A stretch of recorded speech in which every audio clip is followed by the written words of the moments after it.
大家好，欢迎来到大雁 Talk 频道。今天来聊一个比较大的经济问题，就是美国到底会不会陷入衰退？为什么聊这个话题呢？因为最近你可以看到，呃，一个呢是美国的这个政策就是一直在变化，然后特朗普也一直在这个俄乌的问题上的一些态度，还有跟这个北约其他成员国的这样的一些矛盾，就是越来越明显一些。还有跟他的一些原来的一些贸易伙伴啊，比如说加拿大什么的，哦，好，现在也有一些这种矛盾。这是一块，另外一块呢，美国的这个股票这个指数也一直出现的很罕见的暴跌。那么从这个角度来讲，很多经济学家也好，然后这个华尔街的一些投行也好，他们现在开始在考虑一个问题，就是原来一直都没有去想的一件事情，就是美国到底会不会陷入衰退？哦，之前都是在讲说这个美国过热嘛，哈，对，就是前几年一直都讲的是美国过热，所以美国的央行需要采取一些措施来控制他们的过热。那么像现在，所以很多这种金融上的或者是经济上的很多状况就是瞬息万变。那么现在面临的就不是过热，而是它可能会出现衰退。那么我们今天来看一下，到底会不会衰退？因为美国的衰退，它不是美国那么简单的一件事情，而是它会关系到各个国家，关系到全世界的经济的发展，也关系到每个人啊，就是关系到绝大部分的这种普通老百姓的生活。所以我们有必要来分析一下这个美国到底会不会进入衰退的一个状态。首先呢，第一个呢就是这个特朗普的政府现在其实也面临了非常复杂的这样的问题。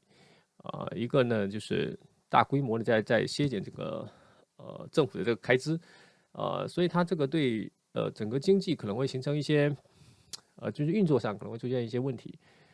你包括他这个让马斯克去做这个效率部，那进行一些大量的这样的一个裁员的动作。当然，他是基于想提高这个政府效率这样的一个想法，但是是不是会影响到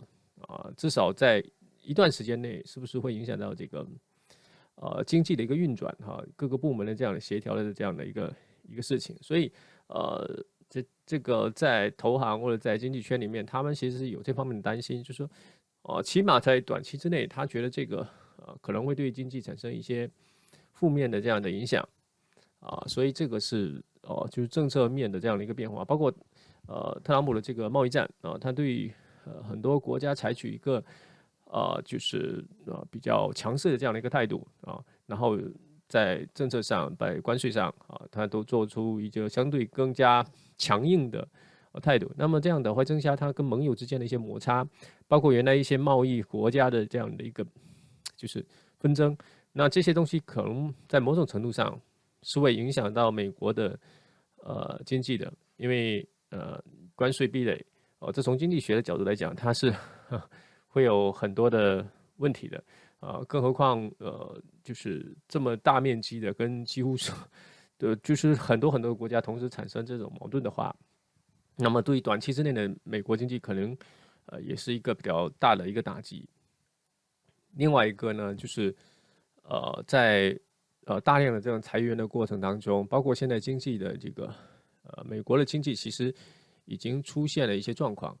啊、就是就是整个的这个大家的消费力的这样的信心其实是在下降的比如说最新的这个2月份的企业跟消费者的信心的指数，它是非常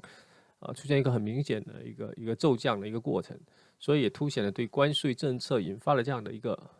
悲观的预期吧。所以人们就比较担心说，关税这样的一个税收将会推高了这个物价，会削弱实际的这样的一个购买力，然后会迫使这个美联储放缓这个降息的步伐。所以这方面确实是需要去关注的。另外一个这不只是猜测，其实特朗普本身他自己也说了类似的话别人有问他的时候，他也在讲说市场的波动这个是短期的，可能需要大家有一定的这个耐受性，也就是说，经济它可能会有一个所谓的过渡期吧，就是可能会有一个短期的这样的一个衰退，所以连他本人都这么说了，所以也难怪整个资本市场下跌的那么严重，所以从上到下，其实大家对于衰退这件事情也就变得越来越对，越来越接受，越来越觉得是可以承认这样的一个事情，甚至市场上还流传了一些传言说，这有些事情是有意而为之，就希望说去掉一些泡沫的风险所以需要做一些刺激这个我就不做评论了，因为我觉得这个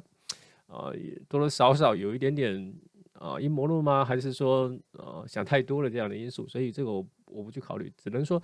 从目前来看，这个美国的财政状况现在是比较脆弱了因为疫情期间的这个巨额的支出，然后这些减税刺激美国的这个联邦的这个赤字其实是居高不下的，就是蛮高的。2024财年的这个赤字达到 GDP 的6.6%，预计到了2025年可能会增长到这个6.9%，所以整个政府的这个债务总额会在就是它已经突破了这种35万亿美元的这样规模，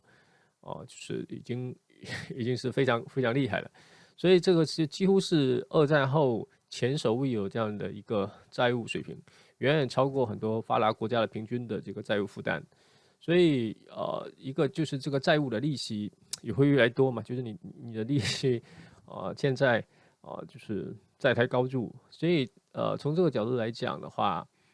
美国的美联储的加息，还有这个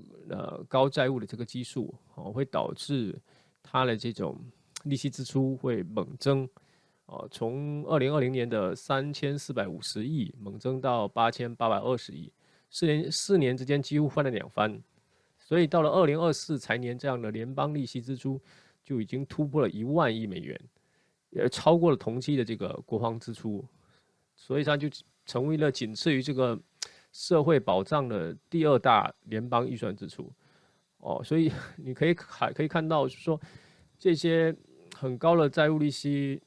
就像一个隐形税一样，它会挤占很多财政的资源，制约政府的应对经济下行的这样的一个能力。所以评级机构包括一些经济学家，他都发出警告说，当前的这样的美国债务这种是不可持续的它有可能会出现一种，就是如果没有做好的话，可能会出现这种雪崩式这样的失控，对吧？所以在这一块的话，就是你做投资的真的是要很小心、很注意。然后另外一块呢，就是美国的这个储备政策跟这个市场的流动性，就是前2年呢，因为急速的在加息，所以美国的政策其实就是更倾向于这种遏制这个高通胀就像刚才讲的，所以他一直在把这个利率就是一直在提，从一个很低的接近0的水平，一路提到了5%以上。这样子的一个过程呢，可能就是会让整个的这个资金的，就是金融市场它的这些收益率都会出现一些曲线的一些倒挂为这些经济的一些问题埋下了一些伏笔。所以呢，到2024年下半年呢，就是随着这个通胀率开始就是回落以后，美联储其实就已经开始转向宽松了。那么所以它就有一段时间的这个就是股市在23、24年这一段时间就涨得还蛮好的。但是呢，到2025年了以后呢，这个美联储又进入了这个比较困难的阶段两难局面因为一个是特朗普的关税的这个举措短期之内它就会抬高这个通胀嘛，对吧？因为你关税提高了，大家成本变高了，所以它的这个通胀就会拉高。所以关税它会导致物价的这样上涨，也会延缓这个联储的这样进一步降息的步伐。同时呢，这个财政和贸易的这个紧缩对增长的这个拖累，就会需要更多的这样的一个宽松货币政策，所以它就非常困难。它就必须在这个稳定物价跟这个避免过度的收紧这个拖累就业之间取得一个平衡。所以，目前来看，美联储现在可能处在一个观望期吧，就是它现在只能说先把原来降息的周期停下来，但是它现在也不敢随便的去加息，所以现在就是它很别扭，很难去控制这些东西，所以这个是一个方面，另外一个方面就是金融市场的表现，就是你现在可以看到纳指啊，然后对道琼斯啊这些标普啊都一直在下跌，对吧？这个就是因为前面一段时间涨得确实不错，也涨得比较高了，所以这个时候出现一些状况之后，就开始暴跌。就是你看这个基本上把这个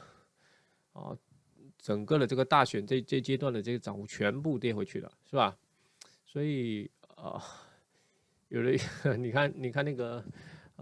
马斯克的这个股票，但特斯拉的这个股票跌的就更明显了。所以从这里你会看得到，这个投资者情绪其实就已经开始转向空头了啊，就是原来是多头，现在转向空头了。所以大家也开始慢慢降温。包括你可以看到这个就业市场的这个原来的失业率其实是比较低的哈，一直都在3.5以下，但是最近呢也开始慢慢的升高。就是1月份的失业率已经在4%啊，2月份到4.1了，所以它其实是有在温和的在改变，虽然整体也不算很高，但是就是这个趋势其实是在小幅的上升，所以从这里你也可以看到经济状况其实是开始有点不那么那个什么，所以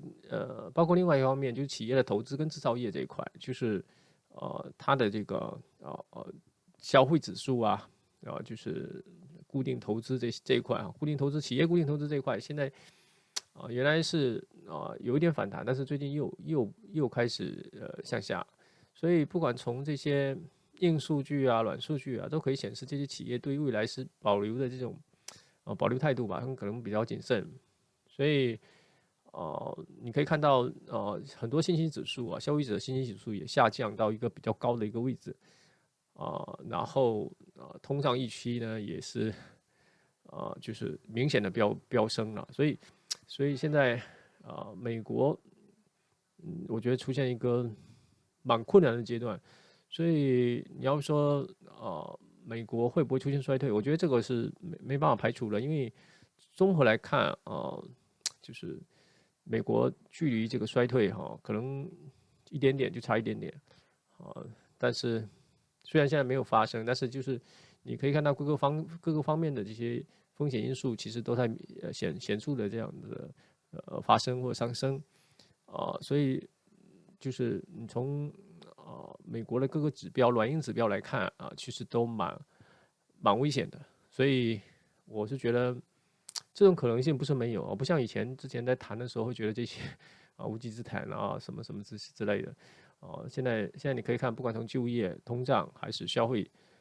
投资意愿，这些都你能看得到这些方面的这样的一个征兆。另外一个就是特朗普政策这些不确定性对经济的这种影响，其实还是很大的所以总的来说，它的这个风险是就是明显的提升了好，今天就聊到这里。如果大家对大雁的这些经济方面的这些东西有兴趣的话，也可以关注大雁的这个频道。虽然可能讲的就是对，就是比较随意一些，但是你会看到相对更理性的，然后更有意思的一些评论你可以看到之前你可能就讲了几期，但是你会发现后面的这个经济的发展其实跟大雁的整个思路其实蛮接近的所以你也可以关注，然后可以了解看看。好，今天就聊到这里，再见。